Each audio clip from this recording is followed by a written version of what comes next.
Alright, so I wanted to give a little update on all the outdoor power equipment.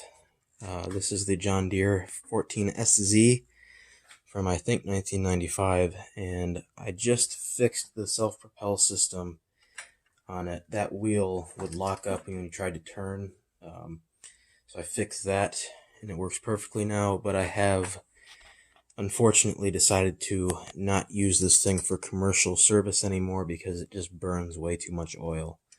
And I don't want the engine getting damaged because it runs low on oil or something like that.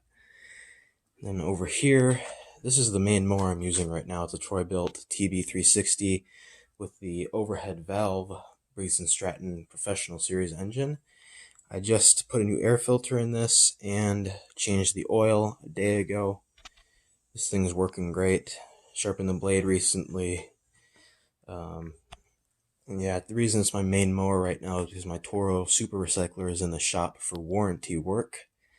The rear wheels were cracked on it, so that's getting fixed. This is the Craftsman Eager 1 with a bag on it now because it doesn't really mulch all that great, so you got to use it with a bag.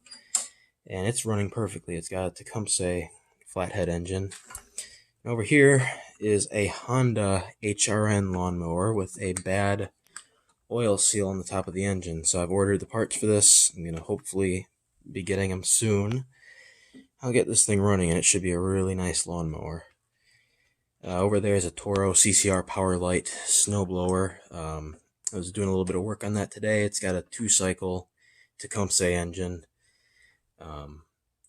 You can see the new scraper blade right there. I took the old one off, but I don't have new bolts for that one yet because the old ones were completely ruined and I had to grind them off. So yeah, I put new paddles on that today as well. So at least I got something done with it. As you can see, here's another Toro single-stage snowblower. This is also a 2-cycle. Got a big Troy-built XP snowblower right there, and then a Simplicity 22-inch dual-stage with a Tecumseh engine. And as you can see, there's an Ariens single-stage snowblower sort of back there. It's orange. I have some work to do on that. And then over here, this is a Ryobi leaf blower that I was supposed to fix for one of my neighbors, but there's nothing wrong with it. I just poured gas in it yesterday and it started right up and it runs fine. The only issue is that it's missing the air filter and air filter cover, so it's going to be sucking in junk, but it works just fine. So yeah, and there's my Steel KM94R trimmer. That's working perfectly. My Husqvarna 128 LD trimmer, which actually has a hedge trimmer attachment on the end of it right now. And there's my Poulan Pro 20-inch chainsaw. That thing lost one of its bar bolts, so I have to get a new one. Or no, not the bolt, the nut. Lost one of those, so I have to get a new one. And it needs a new chain. It's kind of getting dull. So, yeah, I think that's it for in here. I just changed the oil on this Hustler zero-turn mower of mine. And I used 10W30 full synthetic, and it has a new oil filter. You can sort of see it down there. So, and then the John Deere E140, I just recently put a new drive belt for the blades on it. And I put the deck back on. It had been taken apart for quite a while. So it's usable again. It's got nice sharp blades. Then over here is my Steel BG86 blower, which works great.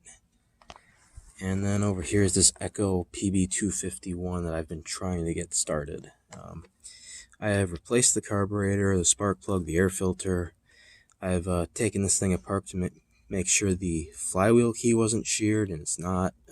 I've determined that we do have spark. I know we have fuel because I can smell a whole bunch of raw gas coming out of the exhaust. I've tried adjusting this carburetor, and I think the problem with this is that it has low compression, and that's preventing it from starting properly. It does pop every once in a while, and I have even gotten it to run poorly for a short period of time, but it just won't start. I even took this cover off and put the drill on it and tried to start it that way, and it didn't do anything. The exhaust was getting a little hot because it was sort of burning a little bit of gas, but yeah, I was comparing the compression on these two, and this is really low compared to this one. So obviously, and these are both, commercial grade leaf blowers. Obviously, somebody didn't run the proper amount of oil mix in this leaf blower, because I found this in a garage that I was hired to clean out last year. It was a foreclosure on the house, and I'm guessing this thing was not taken the best of care of, which is why it does not work at all, and I'm not going to bother trying to fix it anymore because, yeah, it has low compression, and there's no fixing that at this point. So I'm just going to take all the usable parts off here, like the new carburetor, air cleaner, air filter cover, gas tank, fuel lines, recoil starter assembly, the blower wheel in there, and the tube, and anything that anyone would need. Take out the spark plug, of course, and maybe sell some of that stuff, or just keep it in case I get another one of these. But yeah, the rest of the engine is junk in this thing, so it's not worth messing with anymore. This is probably going to be one of my next projects to work on if I determine that it's actually worth it. The last time I took this came from the same garage as this, by the way. The last time I took the spark plug out of this, it looked like there was a bunch of junk in the cylinder, so I don't know. I'm going to have to take a look at that again. It's going to need a new carburetor, because as you can see, it's missing the throttle knob. It only has, the throttle lever. It only has the choke lever on it right now. This carburetor is probably complete junk anyway. And it's definitely going to need a new spark plug. It needs new fuel lines. As you can see, this one's just sitting here, and the other one's broken completely. Yeah. See if we can get this one running eventually. As you can see, it's all full of junk. This thing probably hasn't been used in years. This is a Weed Eater Featherlight FL 1500, 150 miles per hour max. And it's got some anti-vibration springs in the handle, it looks like, which is nice. But yeah, we'll see if this one is even worth repairing. So here's the spark plug out of it. It doesn't really look too bad. And you can't really see down there. Let's see if I can get the light on. That helps at all. And that actually doesn't look as bad as I thought it did. So maybe we'll get this one running. Let's see. Alright, I have the Echo PB251 torn down completely. And yeah, I was right about the compression issue being the reason it's not starting. And if you look in there, you can see how badly scored up and damaged that piston is, and the cylinder walls are scored up.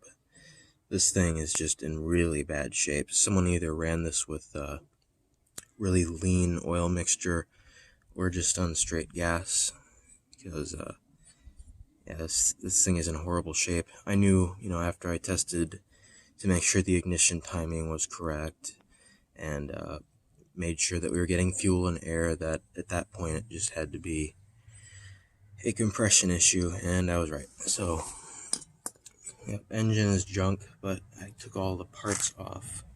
As you can see, we got a whole bunch of good parts here. Got a muffler, recoil starter, and just, well, pretty much everything. The carburetor's right there. Air filter box.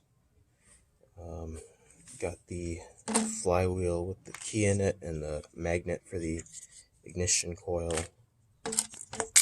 Lower wheel. Ignition coil itself.